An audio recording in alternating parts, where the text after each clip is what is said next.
Good evening, ladies and gentlemen. One of the things that we're going to do in this session is we're going to talk about rotation of conic sections. Now, we've already done our basic conics: circle, hyperbola, parabola, ellipse. And we had our standard equation. However, now our standard equation is going to be a little bit different. You'll notice in this one, instead of A through E, it's A through F. They've opened up the B slot so they could insert the bxy term. That bxy term means that instead of having an ellipse oriented on either the x or the y axis, or vertically or horizontally, it could be represented otherwise. By having that xy term, it actually rotates whatever the conic is through some particular degree. Now, the good news you guys need to know is I'm not going to make you do a lot of these, but you do need to pay attention to the verbal so that when you do the quiz, you can get the key components without having to go through the long process.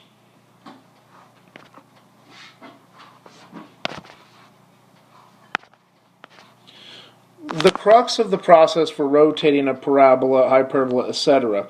is replacing the x and the y with replacement values: x cosine theta, y sine theta. Now, obviously, those should be represented because cosine always acts on the adjacent or the horizontal direction.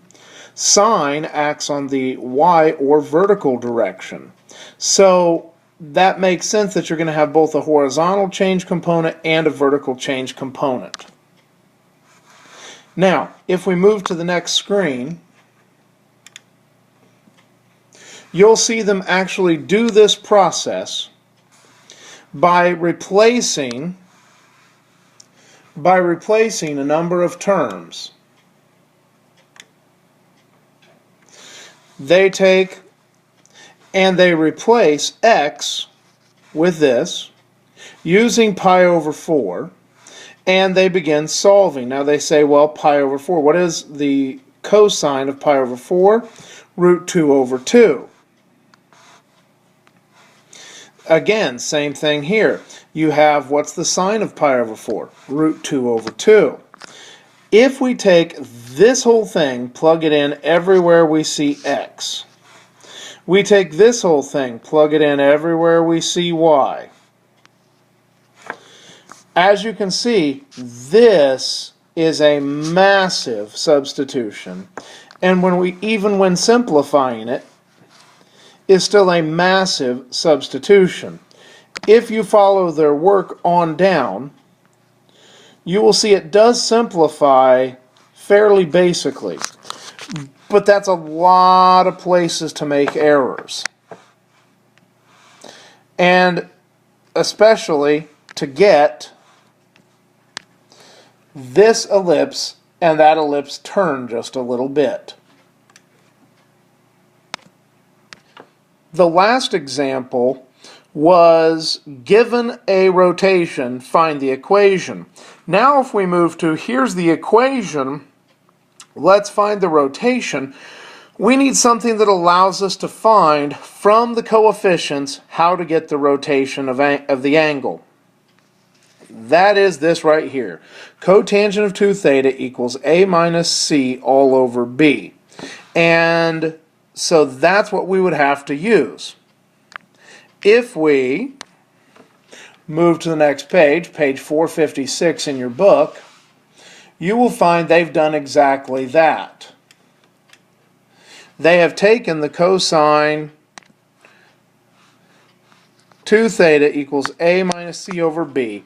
They've drawn a triangle with it and said, well, 2 theta uses this, so if I can find sine theta and cosine theta, and you'll notice they're using half-angle identities, one of those half-angle identities that we talked about from previous chapters. By solving all of those, we're able to move down and again do a substitution. But even in this case, once we know what the angle is, we still have a massive substitution to do with all sorts of opportunities for mistakes. And all it ends up with is the turned hyperbola. Again, we come into rotation of axes of conics using those substitutions and continue solving. To graph rotated conics, we have a similar problem. From here,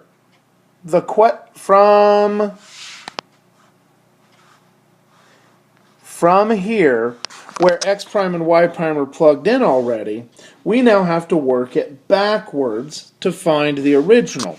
And that original happens to be this right here. So when we put all those things together, that's the axis of symmetry. When we put those things together, we come up with a parabola that is along this line right here.